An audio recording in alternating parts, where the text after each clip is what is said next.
How you doing? So, can I ask you what CNBC is doing here? No. You can't. I can't ask you. No, you can't. I'd Don't rather you didn't put a camera in my face, thank you. Really? But you're here as an invited guest, and you're an editor for CNBC.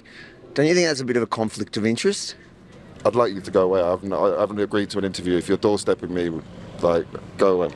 Seriously, take my camera. Don't touch the mic. Get away from me, brother. You're meant to speak.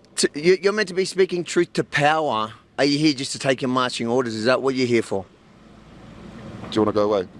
Not really. I'm here to do what you should be doing. Yeah? Please take this out of my mouth. I'm going to have you escorted off for security. All right. Do that. There you go. CNBC. Their job is supposed to be doing what he's complaining I'm doing. And now he's calling security to escort me off the premises. Well,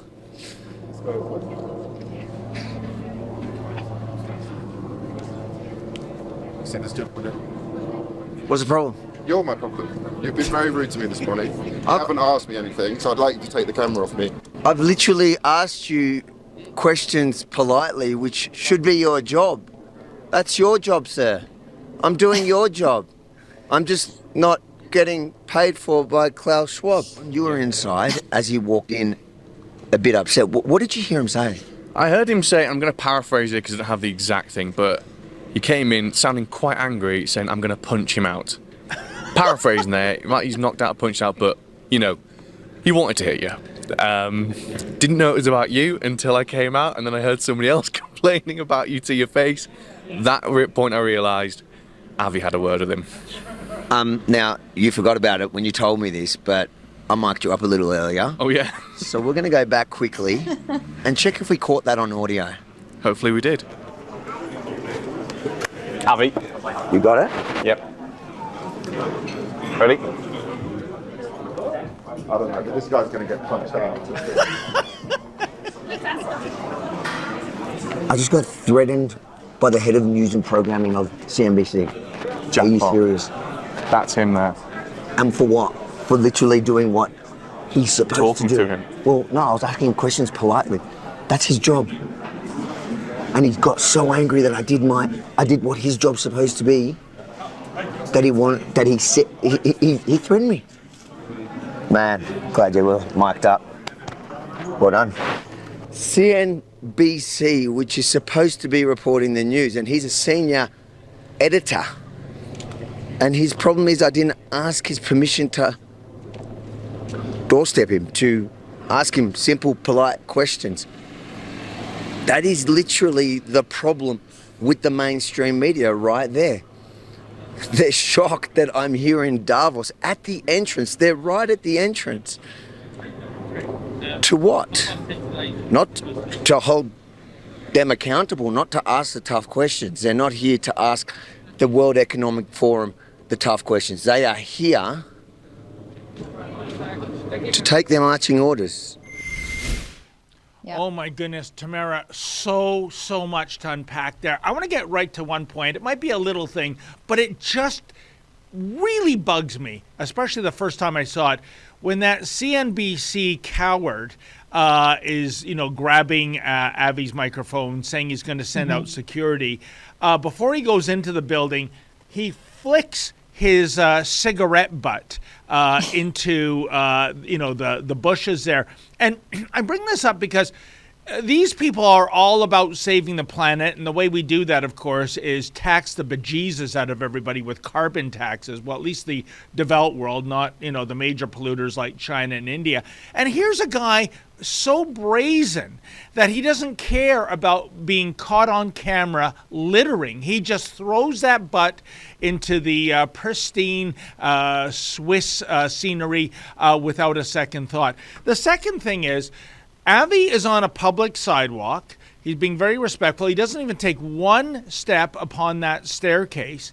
So you have no justifiable right to privacy in public. And this is the head, allegedly, of a news organization, Tamara. If that was an CNBC cameraman going after somebody that was a story that they were producing, How fast do you want to see them revert to the public has a right to know? Suddenly now, that chestnut gets tossed in the bushes like his spent cigarette. And then, the ultimate, I think we didn't get into the nitty gritty of it when he does send out security. To me, this is pathetic. It's that, it's that nice lady who is maybe 105 pounds soaking wet.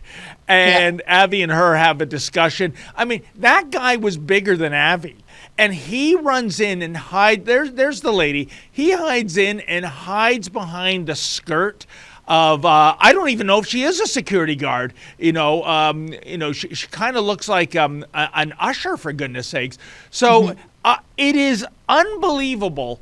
And finally, the cherry on this sundae is that line, this guy is going to get punched out. Oh, not by you, because you ran away and got that 105-pound lady to do all the tough talking for you. CNBC, you are pathetic. It's a disgrace, really. And it punched out for what? Literally says for taking pictures. Can you imagine getting so out of sorts for simply having, a camera and a microphone in your face when you are the face of the mainstream media and being so disgruntled about, having some questions thrown your way that you think somebody should get punched out for taking pictures or that they will be punched out for taking pictures? I mean, the cowardice aside that this grown man of decent stature was soliciting the assistance of a thin security guard to fight his battle because he just wouldn't, entertain a couple questions from Avi. So he was caught off guard and I guess got really aggressive as a result. But if the tables were turned here and if that mainstream media journalist was being prevented from doing his job, or having, security unleashed onto him, or being spoken to in such a brazen, rude way, they would go right to social media and right to Twitter about how they're being treated unfairly and poorly. And I'm sure there would be something in there about, equity and intolerance and attacks on the media and how we must protect journalists and journalism's under attack. I mean, it would be full throttle that these mainstreamists would go on the offensive if they were ever prevented access or had security called on them.